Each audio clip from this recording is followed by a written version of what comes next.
The View of Money in Lifechanyuan. Xiefeng. February 13, 2020.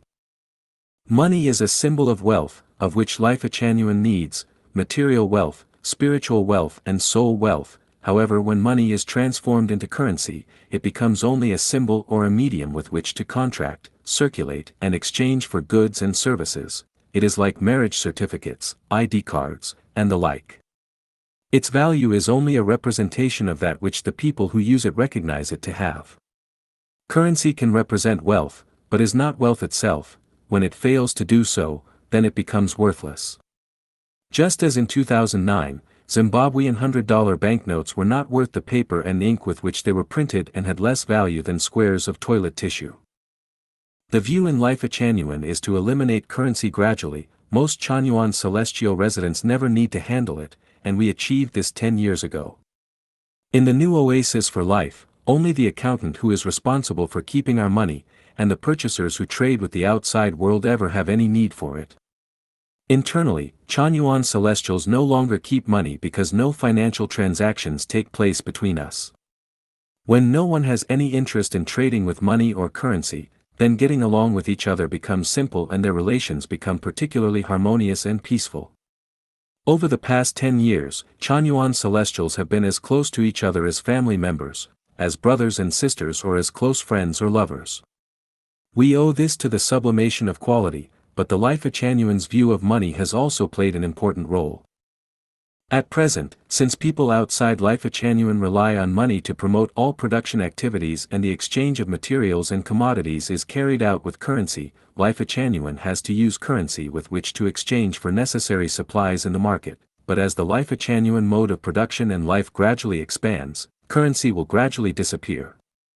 For example, we have to pay for electricity. However, when the controllers of the power stations become Chanyuan celestials, they will provide electricity as other celestials provide them with food, clothing, housing, and transportation, and arrange for their birth, aging, illness, and death. In this way, there will be no need to pay electric bills nor currency with which to balance against our electrical consumption. Another example is, when Chanyuan celestials need clothes, we have to exchange money for the clothes we wear. But when the controllers of the clothing factories all become Chanyuan celestials, they will supply clothes while others will provide everything else that they need. In this way, the clothes that Chanyuan celestials need will no longer be exchanged for currency. By analogy to all other walks of life, the needs of the whole society can be met this way, and currency will become archaic and unnecessary. Another view of money in Lifechanyuan is that Chanyuan celestials neither borrow from nor lend to each other. They give all of their value to the home and the home provides for all their needs, so if anyone wanted to borrow money from any Chanyuan celestial, they would be out of luck because none of them would have any to lend them. Since all Chanyuan celestials' needs are provided by the home, of course they would never need to borrow money from anyone else. This concept and practice has relieved people of much trouble and pain with no owing of debts, no pressures on life, and the cost of getting along with each other becoming free. That is, if we do not ask for favors from each other, then we get along better with each other. As there is no money, there are no corrupt officials. Even if one wanted to be corrupt, there are no opportunities for them to do so.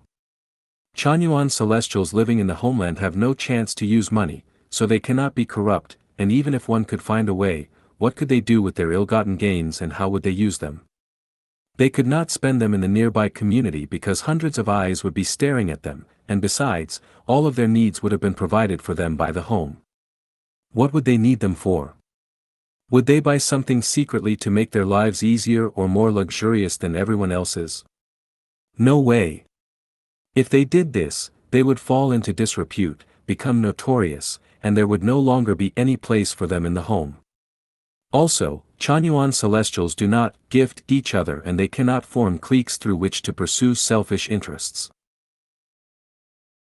Even if someone wanted to have a deep friendship with someone else, money would be useless and unnecessary because there will be 256 homes in the future, and everyone will be transferred separately to other branches after a maximum of 3 years, so they might never see each other again in this lifetime. Then what would be the use of having special relationships with each other? It would be better to just maintain normal, good relationships with everyone. Will officials become corrupt and extravagant in Lifechanyuan?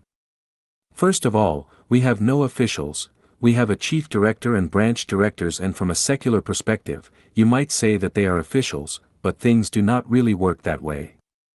The reason that we call these positions director and manager are to echo secular titles, but the essence is that they are the chief servant and branch servants. They really are servants. The chief director servant has dedicated the most resources to Lifechanyuan, and the branch director servants have not only dedicated much, but they also care the most for all Chanyuan celestials. Do you really believe that such officials as these would degenerate into corruption? Besides, the money is not controlled by any of them. Purchasing items are handled by dedicated purchasers. The director has no chance to embezzle. Theft never happens in our home, but even if one were to take something, where would they hide it and how would they use it? No one's room belongs to them. The rooms are cleaned and tidied up by professional celestial cleaners. Would they dare to put stolen property in their room? Since everyone eats together, works together, and moves about together, how would they be able to use something that is known to be missing? The operation of good programs not only requires that all members have noble morals directing their intentions, but also an efficient, orderly, rational, reasonable, and legal program. How do I, the tour guide of Lifechanyuan, know that I can do these things very well and with ease? Simple, there is no need to rack your brains researching history, exchanging ideas, and thinking about it, rather, just copy directly the life mode of the 1,000-year world. In this way, not only can every Chanyuan celestial live happy, joyous, free, and blessed lives, but after leaving this world, they can at least go to the 1,000-year world with experience.